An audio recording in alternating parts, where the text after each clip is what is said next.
इस मकाम पर एक सवाल ज़हन में उठता है कि सैयदा फातिमतुज़ ज़हरा हुज़ूर की बेटी, हुज़ूर के जिगर का टुकड़ा है, हुज़ूर की लाडली बेटी हैं, उनके लिए हुज़ूर खड़े हो जाते, अपने साथ बिठाते, बहुत सारे कमालात उनके। और इधर सैयदा आयशा सिद्दीक़ा रज़ियल्लाहु अन्हा के साथ भी जो हुज़ूर का प्यार था, आपकी ज़ौजा हैं, महबूब बीवी हैं, इनके भी बहुत सारे कमालात हैं। अब ये बीवी हैं, वो बेटी हैं, इनमें से ज़्यादा फजीलत किसकी है?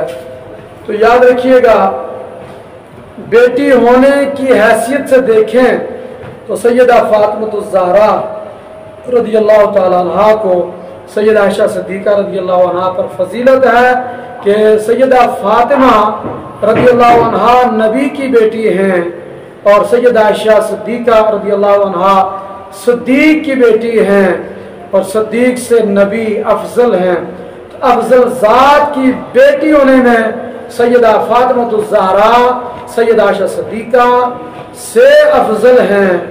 और रही ज़ौजियत का मामला, इस जहत से देखें तो सैयदा आयशा सिद्दीक़ा रज़ियल्लाहु अन्हा नबी की बीवी हैं और सैयदा फातिमतुज़ ज़हरा रज़ियल्लाहु अन्हा मौला कायनात की बीवी हैं। तो नबी की बीवी होने में सैयदा आयशा सिद्दीक़ा रज़ियल्लाहु अन्हा सैयदा फातिमतुज़ ज़हरा रज़ियल्लाहु ताला अन्हा से अफजल हैं।